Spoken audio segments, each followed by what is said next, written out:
আমাৰ অন্তিম ভিডিঅ'টোত আমি সামগ্ৰীৰ গুণাগুণবোৰ বৰ্ণনা কৰিছোঁ আৰু সেইবোৰে গ্ৰাহকসকলক কেনেদৰে মূল্যৱান তথ্য প্ৰদান কৰে আৰু কোনটো সামগ্ৰী ক্ৰয় কৰিব সেই বিষয়ে এক অৱগত সিদ্ধান্ত লোৱাত তেওঁলোকক সহায় কৰে। পঞ্জীভুক্ত বিক্ৰেতাসকলে তেওঁলোকৰ অনলাইন কেটালগত সামগ্ৰী যোগ দিয়াৰ সময়ত আপুনি সজাগ কৰিব লগা তিনিটা মৌলিক প্ৰকাৰৰ সামগ্ৰীৰ গুণাগুণ কি? আগবাঢ়ি গৈ আমি এতিয়া কেটালগ সৃষ্টিৰ নিৰ্দেশনা অন্বেষণ কৰিম। সামগ্ৰী এটাৰ তালিকাত বিভিন্ন শাখা আছে, যেনে ছবি, শিৰোনাম, মুখ্য বৈশিষ্ট্য, সামগ্ৰীৰ বিৱৰণ আৰু সঘনাই সোধা প্ৰশ্ন। এই ভিডিঅ'টোত আমি এই বিভিন্ন শাখাবোৰৰ বিষয়ে আৰু বিক্ৰী সৰ্বাধিক কৰিবলৈ সেইবোৰৰ ব্যৱহাৰ কৰাৰ সৰ্বশ্ৰেষ্ঠ উপায়ৰ বিষয়ে শিকিম। আৰম্ভণিতে সামগ্ৰীৰ শিৰোনাম আছে। এয়া হৈছে এজন ক্ৰেতা বা গ্ৰাহকে কেটালগ ব্ৰাউজ কৰাৰ সময়ত দেখা হেডাৰ, সামগ্ৰী এটাৰ ডিছপ্লে পৃষ্ঠাত। গতিকে প্ৰাসংগিক সামগ্ৰীৰ শীৰ্ষক এটা সৃষ্টি কৰাটো কিয় গুৰুত্বপূৰ্ণ, এইটো বুজিবলৈ সাধাৰণ ক্ৰেতাৰ ক্ৰয় যাত্ৰা এটা লক্ষ্য কৰোঁ আহক। এইটো এজন ক্ৰেতাই বায়াৰ এপ্লিকেশ্যনত সামগ্ৰী বিচৰা আৰম্ভ কৰে। ক্ৰেতাই তেতিয়া বহুতো সন্ধান ফলাফলৰ মাজেৰে ব্ৰাউজ কৰে। প্ৰতিটো সন্ধান ফলাফলত এটা বিশিষ্ট উপাদান আছে, সামগ্ৰীৰ শীৰ্ষক। এটা ভাল সামগ্ৰীৰ শীৰ্ষকে এজন ক্ৰেতাৰ মনোযোগ আকৰ্ষণ কৰিব আৰু ক্ৰয় সম্পূৰ্ণ কৰিবলৈ এজন ক্ৰেতাই বিক্ৰেতাৰ দোকান বা সামগ্ৰীত ক্লিক কৰে নেকি নিৰ্ধাৰণ কৰক। এজনে কেনেকৈ এটা কাৰ্যকৰী শিৰোনাম সৃষ্টি কৰে? এটা ভাল শিৰোনামত নিম্নলিখিত কেইটামান বা সকলোবোৰ উপাদানৰ সংমিশ্ৰণ অন্তৰ্ভুক্ত থাকিব: ব্ৰেণ্ড বা নিৰ্মাতাৰ নাম, সামগ্ৰীৰ নাম, প্ৰডাক্ট আইডি বা মডেল, সামগ্ৰীৰ গুৰুত্বপূৰ্ণ বৈশিষ্ট্যসমূহ বা গুণাগুণ, যেনে ৰং, আকাৰ, লিংগ, সামগ্ৰীটোৰ ষ্টাইল, USP আদিৰ বাবে উপযুক্ত। সামগ্ৰীৰ শীৰ্ষকৰ আন এটা গুৰুত্বপূৰ্ণ উপাদান হৈছে সামগ্ৰীৰ প্ৰকাৰ। সামগ্ৰীটো কেজুৱেল শ্বু, টি-চাৰ্ট, বাৰ্গাৰ নে ই এক প্ৰকাৰৰ ঘেঁহু? উপাদানবোৰৰ বাছনি আৰু ব্যৱস্থা শ্ৰেণীৰ সৈতে পৃথক হ'ব। সাধাৰণতে শীৰ্ষক সৃষ্টিকৰ্তাই সামগ্ৰী এটাৰ সৰ্বশ্ৰেষ্ঠ প্ৰতিনিধিত্ব প্ৰদান কৰা উপাদানবোৰ বাছনি আৰু সংৰক্ষিত কৰিব লাগে। এইটো ক্ৰেতাসকলক আশ্বাস দিয়াৰ বাবে যে তেওঁলোকৰ সন্ধান ফলাফলবোৰ তেওঁলোকে বিচাৰি থকাৰ সৈতে সংযোজিত। ইয়াত কেইটামান নমুনা সামগ্ৰীৰ শিৰোনাম দিয়া হৈছে। গ্ৰচাৰী শ্ৰেণীত ধৰি লওঁ যে আমাৰ ওচৰত ঘেঁহু এটা সামগ্ৰী হিচাপে আছে।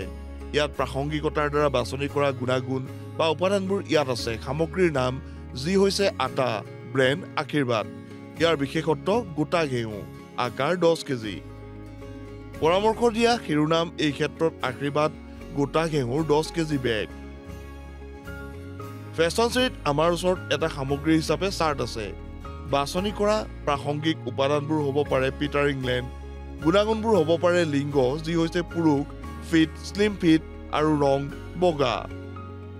ইয়াৰ বাবে পৰামৰ্শ দিয়া শিৰোনামটো হৈছে পিটাৰ ইংলেণ্ড পুৰুষৰ শ্লিম চিট বগা চাৰ্ট।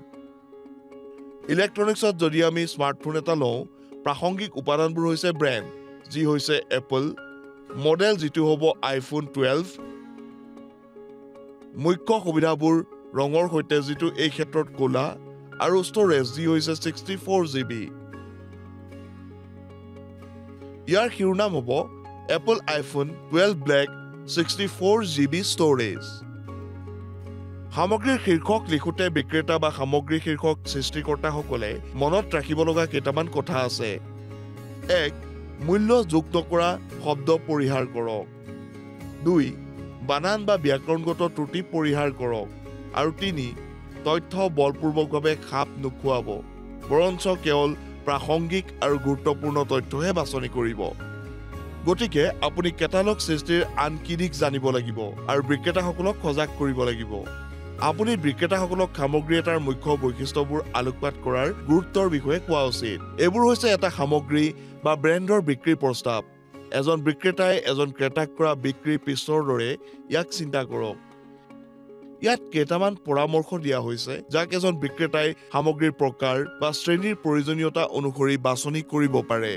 এটা সামগ্ৰীৰ প্ৰকাৰৰ বাবে অন্তিম ব্যৱহাৰকাৰীৰ দ্বাৰা মূল্যৱান সুবিধাসমূহ, উদাহৰণস্বৰূপে পোছাকত ই 80% কটন, 20% পলিয়েষ্টাৰ, মেচিন ৱাছ হ'ব পাৰে। খাদ্য বা গ্ৰচাৰীত ই উপাদান, কেলৰীৰ পৰিমাণ হ'ব পাৰে, সেয়া নিৰামিষ বা আমিষ হওক ইত্যাদি। আলোকপাত কৰিব লগা অন্যান্য গুৰুত্বপূৰ্ণ সুবিধাবোৰ হ'ব পাৰে আকাৰৰ পৰিসৰ, ইয়াত উপলব্ধ ৰং, পোচাকৰ যত্ন ইত্যাদি। সামগ্ৰী বা বিনামূলীয়া সেৱাৰ বাবে বহু বছৰৰ ৱাৰেণ্টি বা গেৰাণ্টি যদি থাকে, যদি উপলব্ধ আৰু প্ৰয়োজন হয় তেন্তে ব্ৰেণ্ডটোৰ গ্ৰাহক সেৱা যোগাযোগ নম্বৰ। সঁজুলিৰ ক্ষেত্ৰত বিক্ৰেতাসকলে উপলব্ধ হ'লে আৰু প্ৰয়োজন হ'লে ব্ৰেণ্ড যোগাযোগৰ বিৱৰণৰ সৈতে নিৰ্মাতাৰ পৰা ইনষ্টলেশ্যনৰ বিৱৰণ অন্তৰ্ভুক্ত কৰিব লাগিব পাৰে। সামগ্ৰী এটাৰ মুখ্য বিশেষত্ববোৰ 4ৰ পৰা 5টা বুলেট পইণ্টত সীমাবদ্ধ ৰখা উচিত। যদি সামগ্ৰী এটাৰ অধিক চেলিং পইণ্ট থাকে, কেৱল আটাইতকৈ গুৰুত্বপূৰ্ণবোৰহে হাইলাইট কৰক। অ'কে, কেটালগ সৃষ্টিৰ নিৰ্দেশনাত আমি এই ভিডিঅ'টোত কি শিকিলো তাক পুনৰাবৃত্তি কৰো আহক। আমি সামগ্ৰীৰ তালিকা এখনৰ বিভিন্ন শাখা স্পৰ্শ কৰিছো, যাৰ ভিতৰত আছে সামগ্ৰীৰ শিৰোনাম, সামগ্ৰীৰ প্ৰকাৰ আৰু বিভিন্ন উপাদান। অনলাইন কেটালগ এখন সৃষ্টি কৰাৰ সময়ত বিক্ৰেতাসকলে অনুসৰণ কৰিব লগা সৰ্বশ্ৰেষ্ঠ পদ্ধতি আৰু অন্যান্য নিৰ্দেশনা। নিম্নলিখিত ভিডিঅ'টোত আমি কেটালগ আলোচনা অব্যাহত ৰাখিম, য'ত আমি কভাৰ কৰিম প্ৰডাক্ট পেজ এটাত সামগ্ৰীৰ ছবিৰ গুৰুত্ব। প্ৰতিটো ক্ৰয়ৰ সিদ্ধান্তৰ এক মুখ্য কাৰক, যিটোৱে সিদ্ধান্ত লয় যে এজন ক্ৰেতাই আপোনাৰ দোকানত এড টু কাৰ্ট বুটামটো টিপিবনে নাই।